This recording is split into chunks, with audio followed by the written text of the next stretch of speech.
कैसे आप सब लोग। बहुत बहुत वेलकम है आप लोगों के बच्चों। देखिएगा क्लास 12th, ठीक है। आवेश एक चैप्टर्स है, वैद्युत क्षेत्र यानी वैद्युत आवेश एवं वैद्युत क्षेत्र। 12th वालों के पास एक चैप्टर्स है, ठीक है। बहुत अच्छे से क्लियर करना है।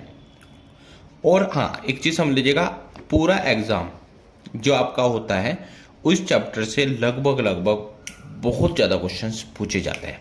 ओके जी, चलिए स्टार्ट करेंगे। चैप्टर का नाम है वैद्युत आवेश एवं वैद्युत क्षेत्र। अब सबसे पहले हम बात करते हैं वैद्युत आवेश होता क्या है।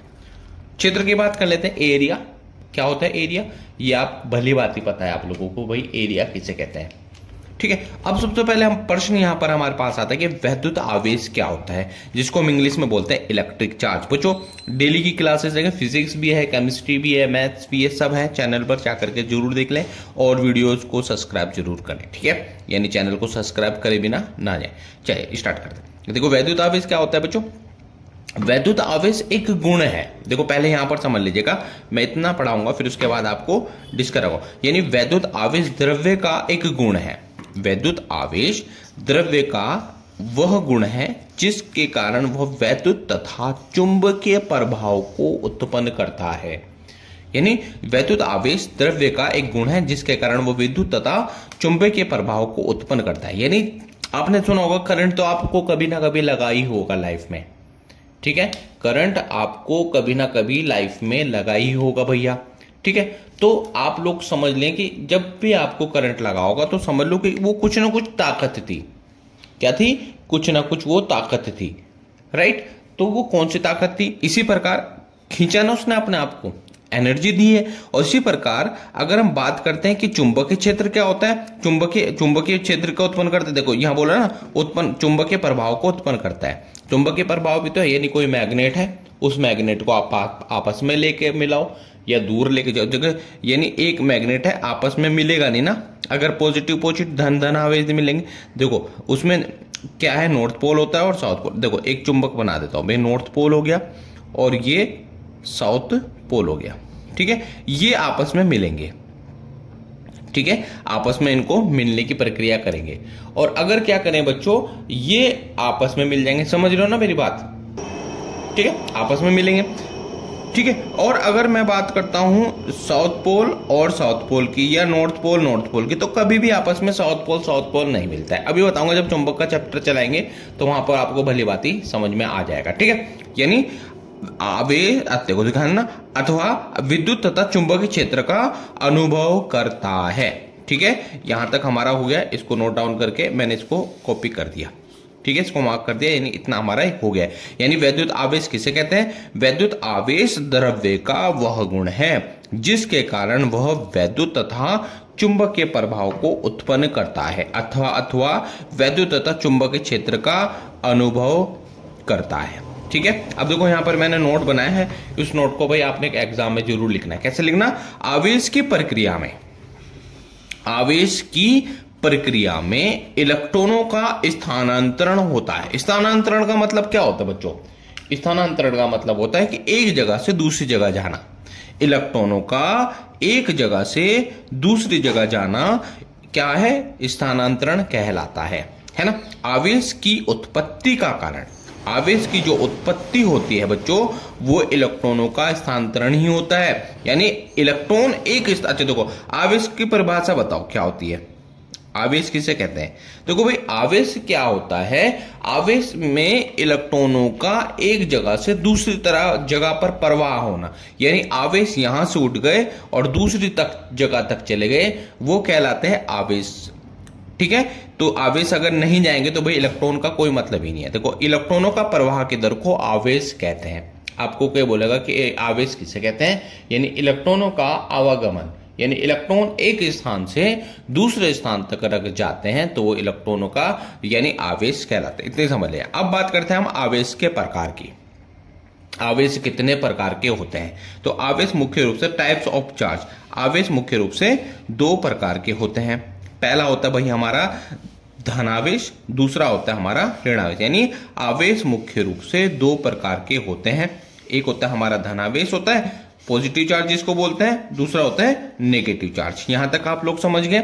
यानी वैद्युत आवेश पूछेगा किसे कहते हैं, उसमें अपने एक नोट्स बनाना है, फिर उसके प्रकार लिख देना है। ओके, जितने भी बोर्ड हैं और ये चैप्टर जिसके पास है तो डेफिनेटली उसको आप लोग समझने का प्रयास करिए। पहली बात तो यानी वैद्युत आवेश द्रव्य का वह गुण है जिसके कारण वो वैद्युत तथा चुंबकीय प्रभाव उत्पन्न करता है। एक गुण है, ठीक है, उस गुण से क्या है, कोई चीज उत्पन्न हो रही, दो चीज उत्पन्न होती है, यानी एक वैद्युत तथा चुंबकीय प्रभाव उत्पन्न होता है, अथवा वैद्युत तथा चुंबकीय, जिससे क्या है, यह वैद्युत तथा चुंबकीय क्षेत्र का वो अनुभव करता है। अब आवेशन की प्रक्रिया में इलेक्ट्रॉनों का स्थानांतरण होता है, अर्थात आवेश की उत्पत्ति का कारण इलेक्ट्रॉनों का स्थानांतरण। स्थानांतरण का मतलब होता है आना जाना। ओके जी, ये आप लोगों को ध्यान रखना है। और यहां पर पूछेगा, इसी क्वेश्चन के अंदर है कि आवेश के कितने प्रकार के होते हैं। आवेश मुख्य रूप से दो प्रकार के होते हैं, एक पॉजिटिव चार्ज, एक नेगेटिव चार्ज। ठीक है, तो ये आप लोगों ने देखना है। अब देखो पॉजिटिव चार्ज की हम बात करेंगे थोड़ा सा कि भाई पॉजिटिव चार्ज क्या होता है। आप लोगों ने देखा भी होगा कि पॉजिटिव चार्ज बोला किसको कहते हैं। ठीक है, पॉजिटिव चार्ज किसे कहते हैं, तो पॉजिटिव चार्ज मतलब धनावेश और नेगेटिव चार्ज मतलब नेगेटिव चार्ज यानी ऋणावेश, इतनी समझ लेना। अच्छा देखो ध्यान रखना, पॉजिटिव चार्ज के अंदर क्या है, इलेक्ट्रॉनों की कमी होती है। देखो देखो, पॉजिटिव में इलेक्ट्रॉनों की कमी, नेगेटिव में किसकी कमी, इलेक्ट्रॉनों की अधिकता। ठीक है, देखो धन आवेशित वस्तु का, देखो कोई चीज अगर धन आवेशित हो जा रही है उसमें क्या है, यानी धन आवेशित वस्तु का अभिप्राय यह है कि इसमें सामान्य अवस्था से इलेक्ट्रॉनों की कमी है। नेगेटिव में देखो, नेगेटिव में ज्यादा हो जाते हैं इलेक्ट्रॉन और पॉजिटिव में कम होने चाहिए, कम होने चाहिए थे ना, लेकिन यहां उल्टा होता है। यह धन आवेशित वस्तु का अर्थ यह है कि उस पर सामान्य अवस्था की अपेक्षा इलेक्ट्रॉनों की कमी है। कितनी है, इलेक्ट्रॉनों की कमी। देखो मैं इसको मार्क करूंगा, धन आवेशित वस्तु का अर्थ यह है कि उस पर सामान्य अवस्था की अपेक्षा इलेक्ट्रॉनों की कमी होती है।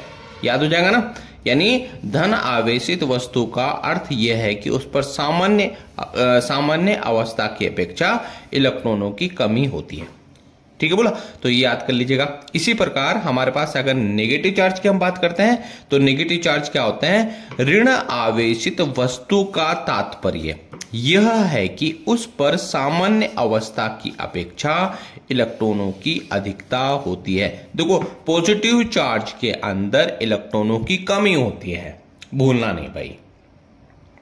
पॉजिटिव चार्ज के अंदर इलेक्ट्रॉनों की कमी होती है, इसी प्रकार नेगेटिव चार्ज के अंदर इलेक्ट्रॉनों की अधिकता होती है, भूलना नहीं भाई। ठीक है, यानी नेगेटिव चार्ज के अंदर इलेक्ट्रॉनों की अधिकता होती है और पॉजिटिव चार्ज देखो इलेक्ट्रॉनों की कमी होती है। पॉजिटिव को आपस में रगड़ा जाता है तो इनमें से एक वस्तु के इलेक्ट्रॉन निकलकर दूसरी वस्तु पर चले जाते हैं। ठीक है, इसमें एक इलेक्ट्रॉन निकलकर दूसरी वस्तु पर चले जाते हैं। इसके इलेक्ट्रॉन निकल के इस पर चले गए, इसके इलेक्ट्रॉन निकल के, समझ मैंने इसको आरोप किया। इसमें क्या है, सपोज करें मेरे पास एक पेन है, ये मैंने इसको आपस में रगड़ गया तो इसमें क्या है, कुछ चीजें होंगी। देखो क्या होंगे, देखो यार, जब दो वस्तुओं को आपस में रगड़ा जाता है तो इनमें से एक वस्तु के इलेक्ट्रॉन निकलकर दूसरी वस्तु पर चले जाते हैं। ठीक है, इसमें एक इलेक्ट्रॉन निकलकर दूसरी वस्तु पर चले जाते हैं। इसके इलेक्ट्रॉन निकल के इस पर चले गए, इसके इलेक्ट्रॉन निकल के, समझ मैंने इसको आरोप किया।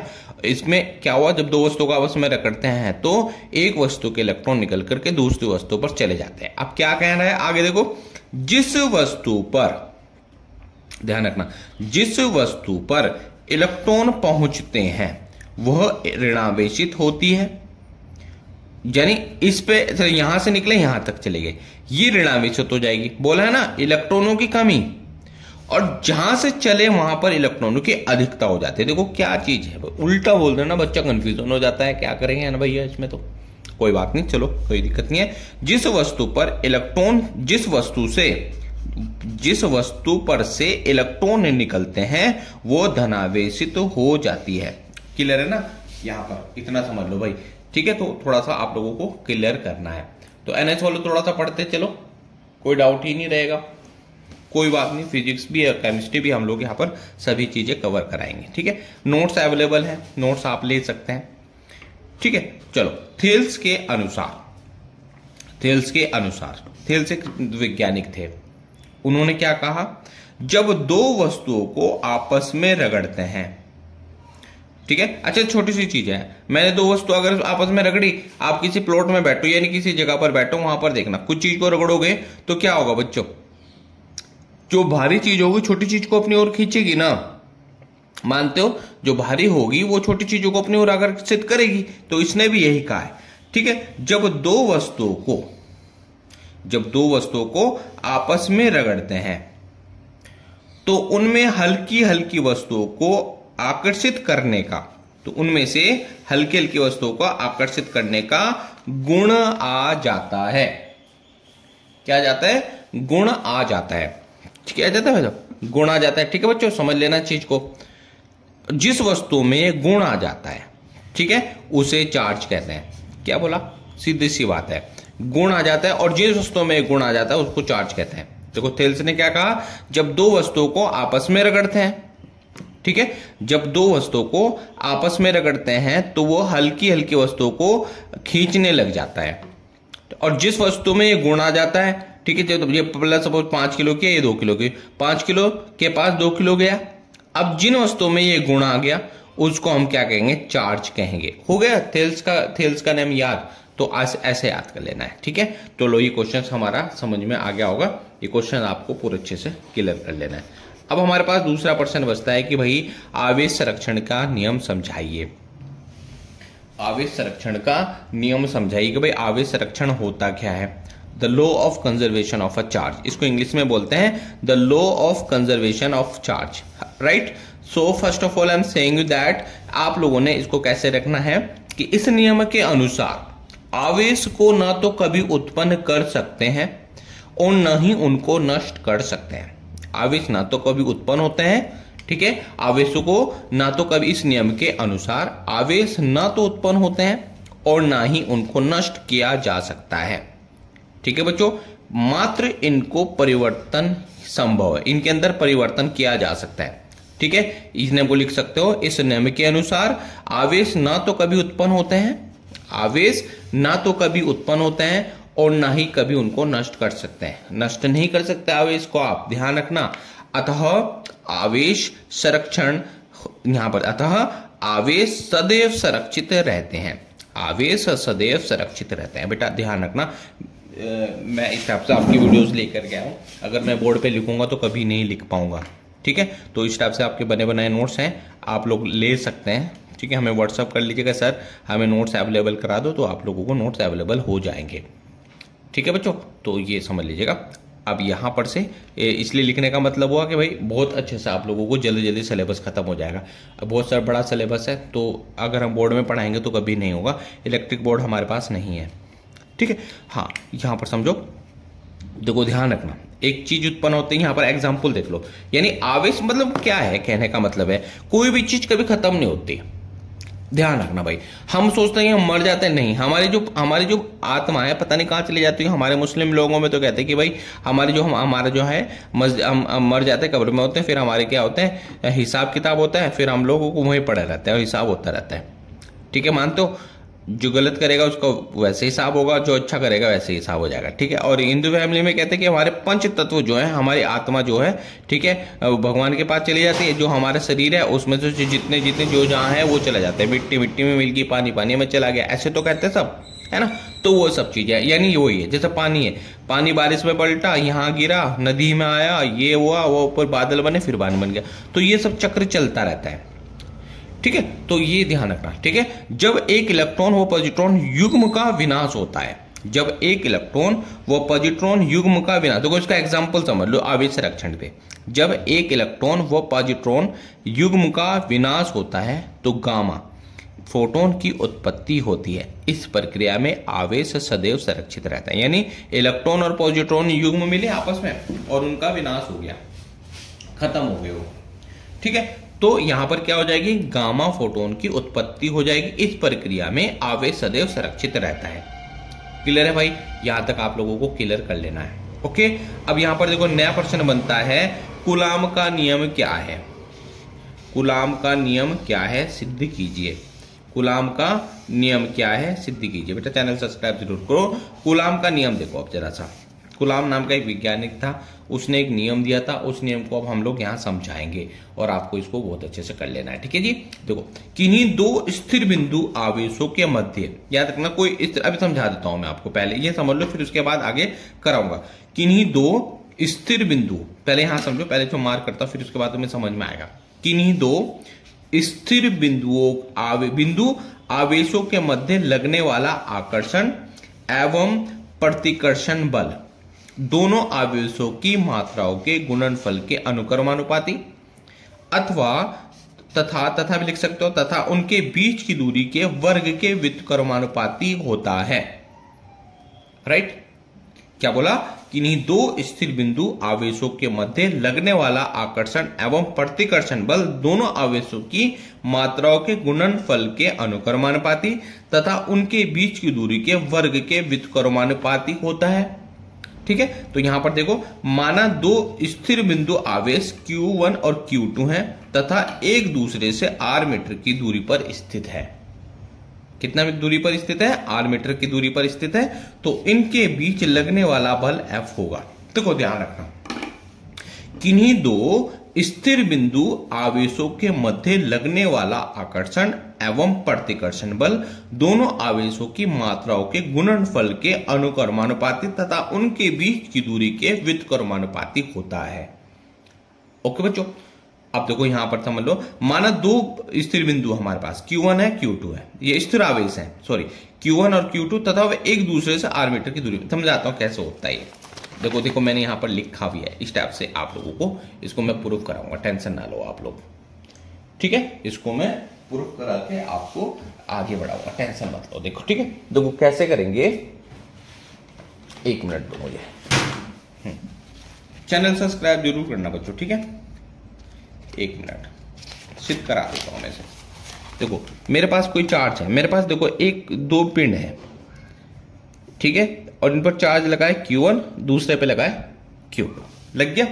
और इनके बीच में एक बल है ये F के, और इनके बीच की दूरी भाई R है, दोनों के बीच की दूरी R है। देखो ठीक है, तो और इन पर एक बल लग रहा है F। तो पहले अनुक्रमानुपाती नियम से लिखेंगे, अनुक्रमानुपाती नियम से, ठीक है जी, अनुक्रमानुपाती नियम से। देखो पहले लिखेंगे F डायरेक्टली परपोज, यानी अनुक्रमानुपाती नियम ये होता है, दोनों चार्ज ये हो गए, इसको इक्वेशन 1 मान लो। अब दूसरा व्युत्क्रमानुपाती नियम, इनकी दूरी का जो वर्ग हो जाएगा, लो इसको लिख लो। राइट, अब क्या करेंगे, समीकरण 1 लिखो, बस पास होना तुमने, समीकरण 1 व 2 से, ठीक है, यानी F प्रपोजनल, इन दोनों को मिलाओ, Q1 Q2 गुणा 1/r²। अब इस कांस्टेंट को हटा के K लिख दो, बस हो गया काम तुम्हारा। Q1 Q2 और नीचे गुणा होगी r² न्यूटन बटे कूलाम, बस हो गया कहानी। इतना है तो करना है। दोबारा बता दूं एक बार, देखो यहां पर देख लो, यानी F ये बोले F प्रपोजनल Q1 Q2, यहां पर इक्वेशन 1 मान लेना है ना जी। फिर F प्रपोजनल 1/r², इसको इक्वेशन 2 मान लेना। अब समीकरण 1 समीकरण 2 को मिला दो, यानी F is proportional Q1 Q2/r², मिला दिया। अब इस कांस्टेंट को हटाओ, यानी F is equal to K Q1 Q2/r²। ये हो गया आपका आंसर। बस इतना तो समझाऊंगा मैं अब। देखो कैसे, देखो ध्यान से समझना, ध्यान से समझना। क्या बोला, F प्रपोजनल Q1 Q2, और ये होता है हमारे पास अनुक्रमानुपाती नियम, ठीक है, डायरेक्ट प्रोपोर्शनल, ये इनवर्सली प्रोपोर्शनल, यानी F प्रपोजनल 1/r²। ये हो गया हमारे पास इक्वेशन 2 हो गया। समीकरण 1 और समीकरण 2 से देख लेते हैं, समीकरण 1 और समीकरण 2 से, यानी F proportional Q1 Q2/r²।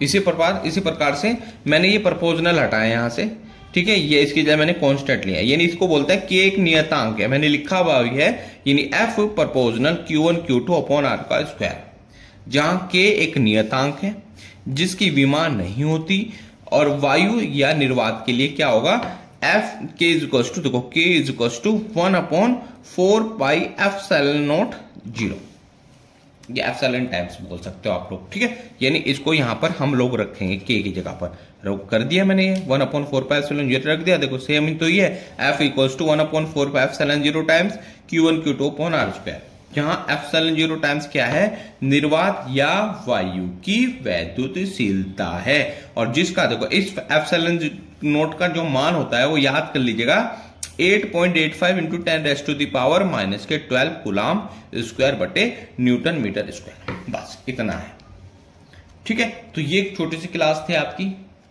Daily class होगी, और कोई भी डाउट होगा तो आपने हमसे पूछना है। चैनल सब्सक्राइब जरूर करें। अब इसके बाद जो नेक्स्ट वीडियो आएगी वो पार्ट 2 में आएगी, और इसके न्यूटन के बाद वो नेक्स्ट चैप्टर होगा, ठीक है। न्यूमेरिकल्स वगैरह सारे यहाँ पर आपके होंगे, ठीक है। नोट्स अवेलेबल हैं, आप लोग हमसे ले सकते हैं 8077917976, व्हाट्सअप कर लीजिएगा, नोट्स अवेलेबल हो जाएंगे। थैंक यू सो मच बच्चों।